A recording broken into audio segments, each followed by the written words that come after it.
की गलती है, शायद मेरे नसीब में यही लिखा था, इसलिए कदम उठा रही हूँ। तो प्लीज मेरे जाने के बाद में कोई किसी को तकलीफ मत देना। मैं तलाक नहीं चाहती, मैं उनसे मोहब्बत करती हूँ, करती थी, करती रहूंगी। मैं अगर जा रही हूँ दुनिया से तो अल्लाह से दुआ करना कि मुझे जन्नत मिले। बस मेरे बच्चे की हिफाजत रखना, बस मेरे बच्चे का ख्याल रखना, और हो सके तो दुआ में भी याद रखना। मैं बहुत सी तकलीफों से गुजरी, लेकिन माँ बाप को फोन लगा के नहीं बताई, सिर्फ इसलिए नहीं ताकि मेरे आदमी की इज्जत में कुछ कमी ना आ जाए। आज मैं नाजिया इस्माइल शेख। हालांकि मुझसे कुछ गलती नहीं हुई है, फिर भी मेरा आदमी मुझे तलाक देना चाहता है। रीज़न ये है कि मेरा भाई वहाँ से मोबाइल लेके आया था, वो पैसे मांग रहा है कि पैसे मुझे मिल जाएंगे, उसके बाद में मैं मोबाइल वापस दूंगा। मेरी कुछ बात नहीं है उसमें, लेकिन मैं जो हक की बात कर रही हूँ उसके लिए मेरे आदमी को ये लग रहा है कि मैं मेरे घर वालों की तरफ से बोल रही हूँ, खाली इसलिए मेरा आदमी मुझे तलाक दे रहा है। मैं तलाक नहीं चाहती, मैं एक ही आदमी के साथ अपनी ज़िंदगी बिताना चाहती हूँ। इसके लिए मैं तलाक नहीं दे सकती, लेकिन अपनी जान दे सकती हूँ।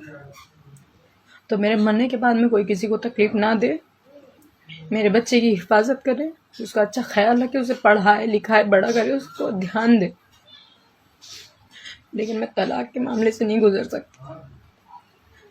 मैं अपना रिश्ता बचाने की पूरी तरह से कोशिश कर चुकी हूँ, लेकिन मैं नहीं बचा पा रही। मेरा आदमी इस बात पे अड़ा हुआ है कि वो मुझे तलाक देगा, और मैं इसकी वजह से किसी को तकलीफ देना नहीं चाहती, इसलिए मैं ये कदम उठा रही। इसमें ना मेरे माँ बाप की गलती है, ना मेरे भाई बहन की गलती है, किसी की गलती नहीं, ये मेरे नसीब की गलती है। शायद मेरे नसीब में यही लिखा था, इसलिए कदम उठा रही हूँ। तो प्लीज मेरे जाने के बाद में कोई किसी को तकलीफ मत देना, किसी को तकलीफ ना हो, इसलिए मैं ये कदम उठा रही हूँ। मैं तलाक नहीं चाहती, मैं उनसे मोहब्बत करती हूँ, करती थी, करती रहूंगी। मैं अगर जा रही हूँ दुनिया से तो अल्लाह से दुआ करना कि मुझे जन्नत मिले। मैं एक की होकर रहना चाहती हूँ, 10 की नहीं, क्योंकि जिनकी एक शादी होती है उनकी इज्जत होती है, जिनकी 2-4 हो जाती है उसकी इज्जत नहीं होती। मैं अपने माँ बाप को परेशान नहीं करना चाहती, किसी को कुछ तकलीफ नहीं देना चाहती। मैं इसके लिए कदम उठा रही हूँ। आज मेरे आदमी का गुस्सा इतना बढ़ गया है कि वो अपने 1.5 साल के मासूम बच्चे के लिए भी नहीं सोच रहा है। वो कह रहा है बच्चा मुझे दे दो, लेकिन मैं बच्चा देने के लिए तैयार नहीं हूँ। तो कहता है बच्चा अपने पास रखो, एक बच्चा छोड़ चुका हूँ तो इसे भी छोड़ सकता हूँ। मुझे नहीं पता ये हिम्मत कहाँ से आ रही है, लेकिन ये पता है मुझे पता है कि हिम्मत कहीं ना कहीं से तो आ रही है उनको। ऐसी कुछ गलती नहीं करी मैंने। 3.5 साल के अंदर माँ बाप से इतनी बात भी नहीं हुई मेरी। मैंने मेरे आदमी की इज्जत ना घटे इसके लिए मैंने मेरे माँ बाप से बात तक नहीं करी, लेकिन उस आदमी को ऐसा लगता है कि सारी गलती मेरी है। इतने दिनों में मेरा बच्चा भी हुआ ऑपरेशन से, मेरा अबॉर्शन भी हुआ, मैं बहुत सी तकलीफों से गुजरी, लेकिन माँ बाप को फोन लगा के नहीं बताई, सिर्फ इसलिए नहीं ताकि मेरे आदमी की इज्जत में कुछ कमी ना आ जाए। आज वही आदमी मेरी फिक्र नहीं कर रहा है, मैं मरूं या जीऊं उसको कुछ फिक्र नहीं है। मैं किस तकलीफ से गुजर रही हूँ उसे कुछ फिक्र नहीं है।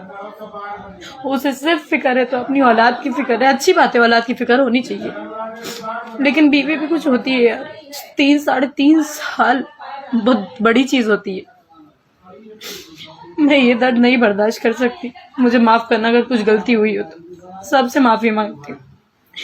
अगर कुछ भी गलती हुई है तो माफ करना, दिल में मत रखना, क्योंकि अब मैं वैसी नहीं रही कि मैं दिल की बातें किसी की जान सकूं या किसी के दिल पे लगी हुई बातें मैं मिटा सकूं। बस इतना ही कहूंगी, मुझे माफ करना। मैं जो कदम उठाने जा रही हूँ ये सिर्फ मेरे नसीब का है, शायद मेरी जिंदगी यहीं तक थी। बस मेरे बच्चे की हिफाजत रखना, बस मेरे बच्चे का ख्याल रखना, और हो सके तो दुआ में भी याद रखना। अल्लाह हाफिज, अलविदा। मेरे लिए दुआ करना मेरे हक में।